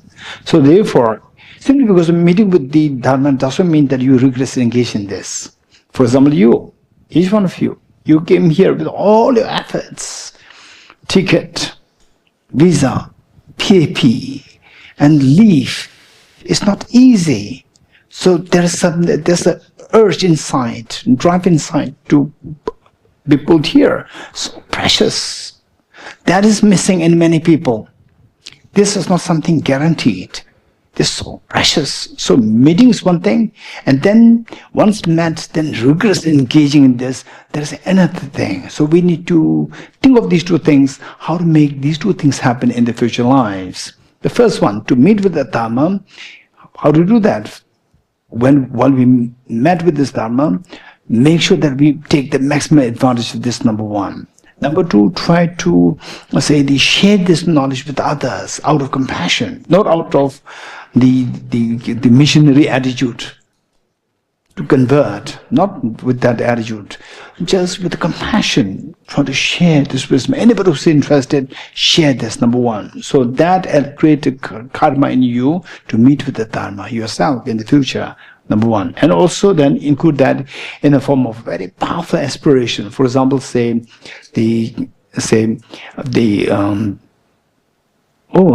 is a beautiful place. And there are two persons. One who's so, may I get there, may I reach Dharamsala, may I get there. And the other person, yeah, I heard it's a beautiful place, yeah, let me see. Who do you think, if somebody reaches there, who do you think will reach there? Somebody who has enthusiasm. So that enthusiasm has to be developed. So we include that in the form of a prayer here, one verse prayer. So that's to build that enthusiasm continuously, so that this will connect us to the Dharma next. Number two, how to rigorously engage in this. Once you meet it, it is determined by, for example, like how many feel, particularly when you were a little girl or little boy, how many feel the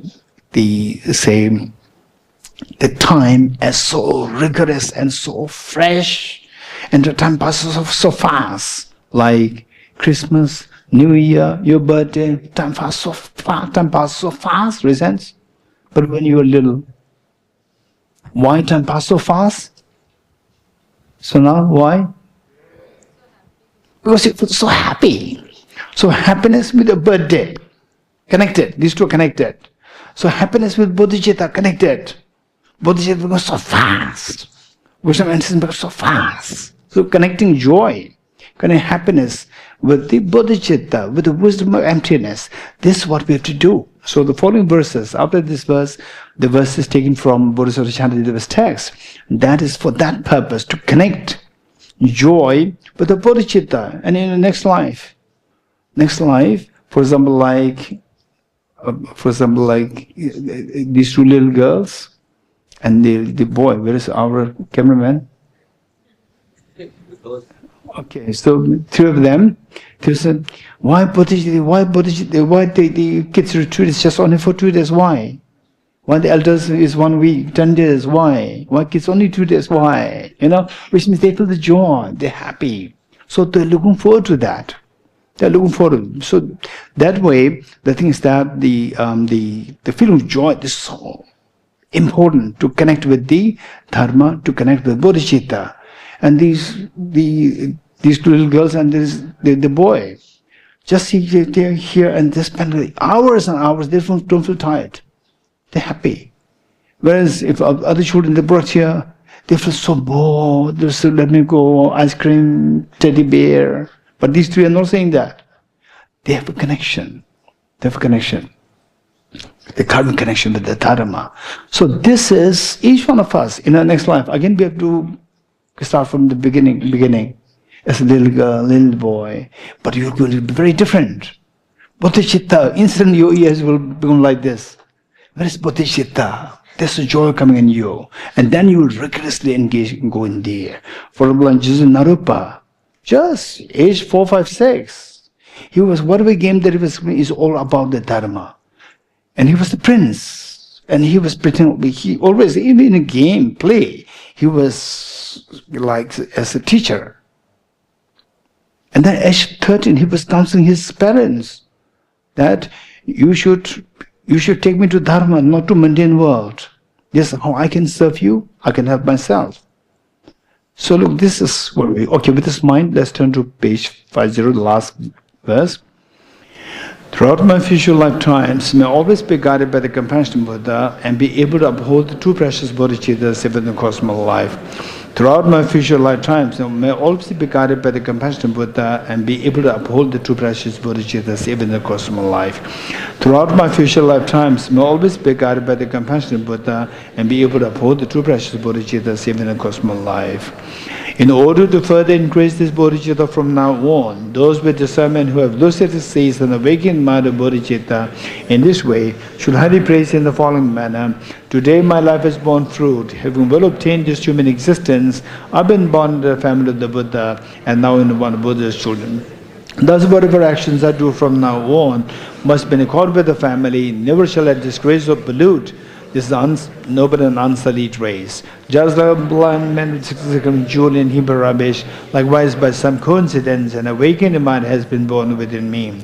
Is the supreme ambrosia that overcomes the sovereignty of death, is the inexhaustible treasure that eliminates all poverty in the world, is the supreme medicine that cures the world's disease, is a tree that shelters all beings wandering entirely on the path of conditioned existence, is the universal bridge that leads to freedom from the unhappy states of birth, is the dawning one of the mind that expels the torments of disturbing conceptions, is the great sun that finally removes the mystic ignorance of the world, is the quintessential butter from the journey of the milk of the Dharma. For all those guys traveling on the path of conditioned existence who wish to experience the boundless happiness, this will satisfy them with joy and actually place them in supreme bliss.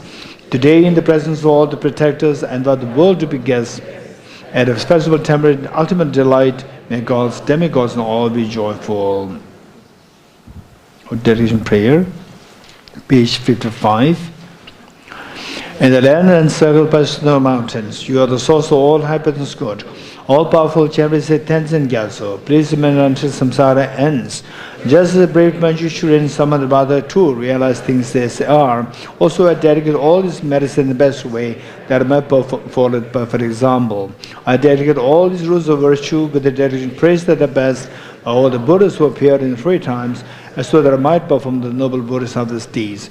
I dedicate the merits thus gathered towards the realization of deeds and the prayers of the Buddhas and the Bodhisattvas of 3 times, and to the upholding of the doctrine of scripture and insight. May in all lives, through the force of this merit, never separate from the 4 wheels of the Mahayana vehicle, and accomplish all the stages of the path, renunciation, bodhicitta, perfect in the 2 stages. Having dispelled all the inner and outer obstacles and downfalls, such as poverty, despair, oppression, cruelty, epidemics, the natural disasters, to the environmental degradation. May all beings forever enjoy the glory of peace and happiness. Inspired by wisdom and compassion, today in the Buddha's presence, I generate a mind of full awakening for the benefit of all sentient beings. May I spend day and night carefully reflecting by what means can I enhance this teaching achieved by the Supreme Savior to restrain his efforts over countless eons. From a 2 collections, vast space that have amassed, from working with effort at this practice for a great length of time, may I become the chief leading Buddha for all those whose minds with my eyes blind of ignorance. Togge tuje shage so cho shenge meto dege bonjomba sege dumbo tabo jebe ko shage yabo kyola cha seno mone mone mahamona yeswa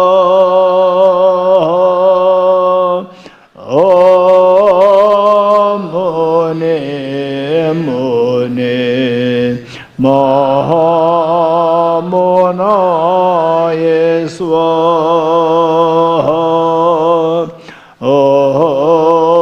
mone mone swaha.